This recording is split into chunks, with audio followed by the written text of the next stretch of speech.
현월TV 파스콘 동절께 문화 인사드립니다. 화요 개혁파 신앙 길라잡이 시간 현월TV 윤목사입니다. 지난 계시론 강의를 7번으로 마무리하고 이번 주부터 개혁파 신앙 길라잡이 순서에 따라서 신론을 강의합니다. 찾아보니까 신론은 비교적 아주 옛날은 아니고 4년 전 2021년 4월 27일부터 동년 8월 24일까지 진행을 했더라고요. 자, 그래서 딱 4년 만에 다시 강의를 일부러 그런 건 맞춘 건 아닌데 그렇게 강의를 하는 것 같습니다. 당시에 필요한 보충 수업들도 좀 진행을 했던 것 같고요. 그때 하지 못한 이야기들은 추가적으로 보충해서 신론 강의를 또 잘 진행해 보도록 하겠습니다. 내용상으로는 크게 달라진 것도 없고 4년 전 영상으로도 충분하겠지만 예전 영상은 좀 제가 짧게 구성하는 경향들이 있다 보니까 10분 안짝으로 이렇게 안쪽으로 하다 보니까 좀 강의 개수가 좀 많죠. 강의 개수만 많습니다. 그래서 제가 계시론도 7번으로 끊었지 않습니까? 그래서 다시 이제 하는 리마스터 강의 같은 경우에는 과거보다는 짧게 여러 편으로 나누지 않고 현월TV 채널 방향이 많이 바뀌었습니다. 그때에 비하면. 그때는 좀 웬만하면 짧게 하면 볼까 싶어서. 근데 그때만 하더라도 굉장히 시청률이 그래 좀 나왔던 때입니다. 지금이 더 안 나오거든요, 사실은. 채널 자체가. 그때는 구독자도 거의 없었지만은 열혈 구독자들이 좀 있었던 때였던 것 같아요. 그러다 보니까 좀 조회수도 더 많이 나왔던 것 같은데 지금 한번 찾아보시면 알게 될 겁니다. 물론 이제 그래서 뭐 그런 거 저런 거 따지지 않고 집중해서 가급적이면 10편 정도로 구성을 하는 것이 안쪽으로 그것이 좋다는 생각을 합니다. 네, 그럼 또 현우리와 함께 화요일에는 개혁파 신앙 길라잡이 신론에 관해서 열심히 공부할 수 있기를 바랍니다. 찬송가 부르고 좀 시작을 하려고 합니다. 찬송가 68장입니다. 오 하나님 우리의 창조주시니 68장 우리 함께 찬송합니다. 오 하나님 우리의 창조주시니 내 주님께 귀한 것 드립니다. 내 주께만 엎드려 경배드리며 내 주의 이름 높이 찬양하네. 오 하나님 우리의 대주제시여 큰 풍랑이 일 때도 도우셨네. 죽음에서 우리를 구하셨으니 내 주의 이름 높이 찬양하네. 주 하나님 이름을 함께 높이며 대주제께 영광을 돌리오리. 그 능력이 우리를 지켜주시니 주 하나님을 높이 찬양하네. 아멘.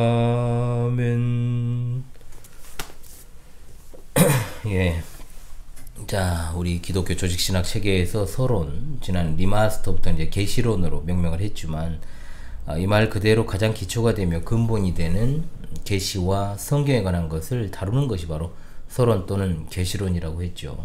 성경론이라고도 하죠. 본질과 맥락에 있어서는 이 용어들이 차이는 없습니다. 오늘부터 다시 진행하는 신론은 조직신학의 본론이라고 이제 할 수 있습니다. 즉 본격적 출발점이라는 거죠. 왜 계시론에 이어서 신론인가? 그것은 그리스도교 신앙의 대상인 하나님에 관한 인식이 가장 우선되어야 하기 때문입니다. 기독교 신앙을 지상에서 지금껏 가장 체계적으로 정리했다고 할 수 있는 웨스트민스터 신앙고백서의 체계에 따라 하나님에 관한 교리는 가장 먼저 하나님과 성삼위일체, 하나님의 영원하신 작정, 하나님의 창조, 하나님의 섭리의 순서로 이루어져 있습니다. 따라서 제가 진행하는 개혁파 신앙 길라잡이 체계도 이 순서에 따라서 진행하는 것이 당연하죠. 일단 여기에 부수적으로 하나님이 창조하신 영적 존재, 천사와 사탄에 관한 진술을 추가할 수 있는데 이 둘은 이제 불혹의 성격으로 봐도 무방하겠습니다. 그러나 하나님께 수종드는 천사와 하나님을 대적하는 마귀의 속성을 잘 이해하는 것도 신론을 이해하는 데 굉장히 중요한 주제라고 할 수 있기 때문에 그냥 넘어가서는 안 되겠죠. 대다수 조직신학 저서들은 신론으로 시작해서 종말론으로 끝을 맺죠. 객파 신앙 길라잡이 계시론에서 설명한 것처럼 신학은 하나님으로부터 시작하여 인간론, 기독론, 구원론, 성령론, 교회론, 그리고 그리스도의 재림에 의한 최종 종말론으로 종결되는 것이 가장 바른 순서입니다. 즉 하나님에 관한 학문인 신학은 하나님으로부터 시작하여 하나님으로 끝을 맺는 거죠. 따라서 성도는 하나님에 대한 올바른 지식을 소유하는 것이 마땅합니다. 참된 신관을 가져야 된다는 뜻이죠. 이걸 갖지 못하면 유형적이든 무형적이든 상관없이 우상 섬기는 오류에 빠집니다. 성경에 계시된 하나님은 삼위일체 하나님이십니다. 그것은 상징적 용어의 문제가 아니라 구체적 실상이죠. 하나님과 그분의 사역에 대해서 타락한 인간들이 자기들의 머리로 접근할 수 없습니다. 인간이 하나님을 완벽하게 아는 것은 애초에 불가능하지만 하나님께서 말씀을 통해 계시하신 내용을 바르게 깨닫는 게 무엇보다 중요합니다. 따라서 하나님의 본질과 속성에 대해 본격적으로 공부하기에 앞서서 하나님과 하나님의 세계에 대한 본질적 이해를 바탕으로 해서 이 강의가 진행되어야 됩니다. 하나님은 인간들의 연구 대상이 되지 아니합니다. 왜냐하면 원래부터 인간은 하나님의 영광을 위해 만들어진 피조물로 그분의 뜻에 합당하게 살아가야 할 존재이기 때문입니다. 그러므로 하나님을 온전히 알고 섬기려면 당연히 그에 대한 올바른 지식을 소유하고 살아가야 되는 것이죠. 그러나 인간들의 기본적 특성은 어떻습니까? 세상에서 형성된 타락한 이성, 경험을 바탕으로 하나님을 연구하려고 감히 그렇게 합니다. 그런 방법으로는 절대로 인간이 하나님을 온전히 알아갈 수 없죠. 오로지 하늘로부터 계시된 거룩한 말씀을 통하여 깨달음으로 하나님과 하나님이 지으신 세계에 대한 본질을 알 수 있게 되는 겁니다. 하나님께서 맨 처음 자신의 형상을 따라 인간을 지으셨다 했습니다. 하나님께서 인간을 창조하실 때 구체적 목적을 가지고 계셨습니다. 그건 뭐냐? 인간이 다른 피조물과 구별되는 특별한 존재라는 사실입니다. 인간은 당연히 하나님을 찬양하며 경배하는 중에 하나님께서 지으신 피조 세계에 대한 선한 관리자, 청지기로 맡기신 모든 일을 잘 수행해야 합니다. 처음 창조된 인간 아담과 하와가 그와 같은 하나님의 뜻을 잘 알고 있었기 때문에 자신의 직무를 감당하여 하나님을 온전히 섬길 수 있었던 거죠. 그러나 사탄의 미혹으로 범죄한 인간이 더는 스스로 하나님을 알 수 없게 되었고 찾을 수 없는 상태에 빠지게 되었습니다. 하나님께 반역함으로 완전하게 눈이 멀어버린 타락한 인간들에게 왜곡된 신인식이 자리잡기 시작합니다. 당연히 하늘로부터 계시된 진리의 말씀과 예수 그리스도를 통한 길밖에는 없게 되는 거죠. 다시 말하지만 피조물인 인간이 하나님과 그분의 세계에 대한 모든 것을 아는 건 불가능합니다. 그것을 추구하고자 하는 것도 문제입니다. 그저 계시된 말씀으로 하나님께서 계시하신 만큼 그분의 존재를 알게 되죠. 나아가 하나님의 신적 작정과 즉 일반적인 작정과 특별 작정으로서의 애정에 연관된 약속을 알고 거기에 대해서 우리는 깊이 있게 하나님께 감사를 드릴 따름입니다. 하나님의 형상을 따라 창조된 인간의 믿음의 대상이 되시는 하나님은 어떤 분이신가라는 질문에 우리는 마땅히 이렇게 대답해야 됩니다. 성경에 계시된 하나님만 유일한 참 신이시다 라고 하는 것. 범죄한 아담의 후손들은 그저 사탄이 인간을 속이기 위해 만들어낸 가짜 신을 스스로 고안해내고 그것을 섬기고 살아갑니다. 따라서 인간이 고안해낸 신은 다 허상일 뿐이요 자신들의 기대와 욕망을 따라 만들어진 것에 불과하기 때문에 언제든지 그것의 실체는 바뀔 수밖에 없는 겁니다. 그러므로 하나님께서는 계시된 말씀을 창세 전에 예정하여 택하신 백성들에게 성령님을 통해서 드러내 보여주십니다. 다양한 계시의 방편을 통해 택하신 백성들이 하나님을 알아가게 하신 것이죠. 그러므로 인간은 하나님으로 인한 계시를 통하지 않고 어떤 방법으로 하나님을 알아갈 수 없다는 사실을 늘 인식하며 살아가야 됩니다. 성도는 바로 그와 같은 겸손의 자세로 살아가는 것이요 그렇게 함이 곧 성경에 계시된 길로 가는 초석이 됩니다. 따라서 서두에서 제가 설명한 대로 하나님과 그분의 지으신 세계를 무슨 호기심 천국, 호기심 해소하는 수단, 그 어떤 연구 대상으로 삼아서는 절대로 안 됩니다. 우리 눈앞에 펼쳐진 자연을 통해 계시하신 그 자연 계시를 통한 하나님의 뜻을 바라보고 기록된 특별 계시로서의 성경으로 구원 영생의 도리를 뚜렷하게 깨달아 알게 되는 겁니다. 하나님의 계시를 통하지 않은 피조 세계에 대한 모든 노력들은 오만한 인간의 타락한 본성에 기인하고 있습니다. 그러므로 타락한 인간이 하나님에 대해 스스로 알 수 있는 건 아무것도 없습니다. 이 사실을 생각하면서 하나님의 본질과 속성에 대한 공부를 해나가면 좋겠습니다. 자, 개혁파 신학에 있어서 이른바 신인식이라 하는 것은 하나님의 본질과 속성에 관한 이해로부터 출발합니다. 하나님의 본질과 속성에 관한 이해는 하나님의 존재 개념의 이해로부터 출발하지요. 이 하나님의 존재 개념의 이해는 크게 두 가지로 나눠지는데, 하나는 인간의 이성과 경험에 근거한 합리적 유신론이라 불리는 것이요, 다른 하나는 우리가 믿고 따르는 성경에 근거한 기독교 유신론 또는 성경적 유신론이라고 할 수 있습니다. 기독교 신학은 하나님의 감동으로 기록된 성경에 근거하여 하나님의 존재를 믿음으로 출발합니다. 즉 기독교 신학은 하나님이 존재하시는 것을 대전제로 삼는다는 뜻이죠. 성경을 떠난 기독교 신학은 성립 자체가 안됩니다. 그러므로 기독교 신학에서 신인식은 성경을 하나님의 계시 진리로 믿느냐 믿지 않느냐의 여부에 달려 있습니다. 자, 합리적 유신론에 대해서는 크게 네 가지가 있습니다. 첫째로, 우주 혹은 자연 만물 자체에 근거한 논증입니다.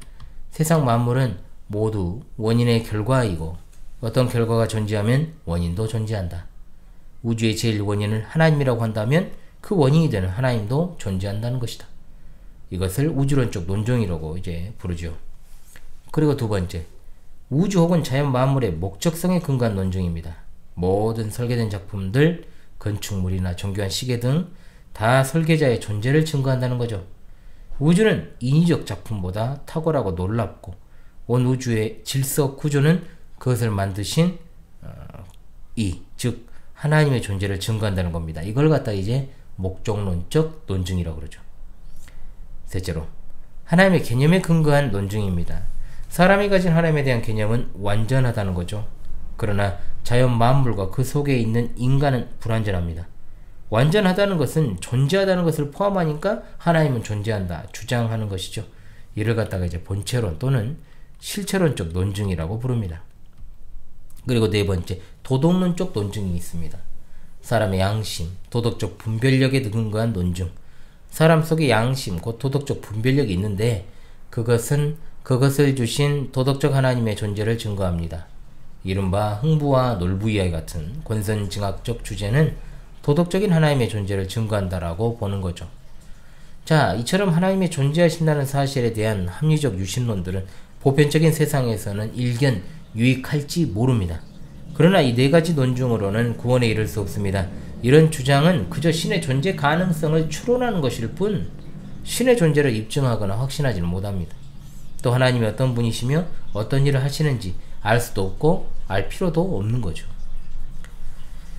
자, 그렇다면 당연히 우리는 성경에 근거한 기독교 유신론에 대해서 바르게 상고해야 될 것입니다. 정확한 전제가 있잖아요. 기독교 유신론은 성경입니다. 하나님의 감동으로 계시된 성경, 하나님의 존재를 자명한 사실로 인정하고 출발합니다. 이미 말씀드린 대로 기독교 신학은 하나님이 존재하신다는 걸 대전제로 삼습니다. 따라서 기독교 신학은 성경을 떠나 성립될 수 없죠. 하나님의 존재를 믿는다는 건 곧 하나님의 계시 진리인 성경을 믿는다는 말과 동의합니다.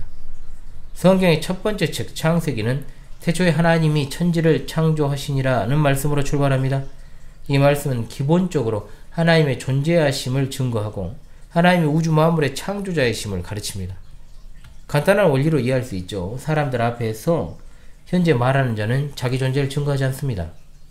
자기 소개는 할 수 있고 어떤 주제에 대해서 설명할 수도 있지만 사람들 앞에서 말하는 자가 자기 존재의 증명을 하는 사람은 없다는 겁니다. 마찬가지로 하나님의 말씀이 기록된 성경의 계시는 그 자체가 하나님의 정확무한 말씀이므로 하나님이 스스로 자기 존재를 증명할 필요가 없으십니다. 또한 성경은 인간의 이성에 호소하는 책이 아닙니다. 성경은 성삼위일체 하나님의 구원 작정과 섭리에 관한 놀라운 일이 기록되어 있는 것으로 인간의 이성에 호소하며 하나님의 존재를 납득시킬 필요가 없죠. 왜냐? 성경의 진리를 믿을 수 있는 것은 성령님으로 말미암아 거듭난 자들 뿐이기 때문입니다. 성경은 하나님의 계시의 진리로 믿느냐 안 믿느냐는 하나님의 존재를 인식하느냐 인식하지 못하느냐의 문제가 되기 때문에 정말로 중요합니다.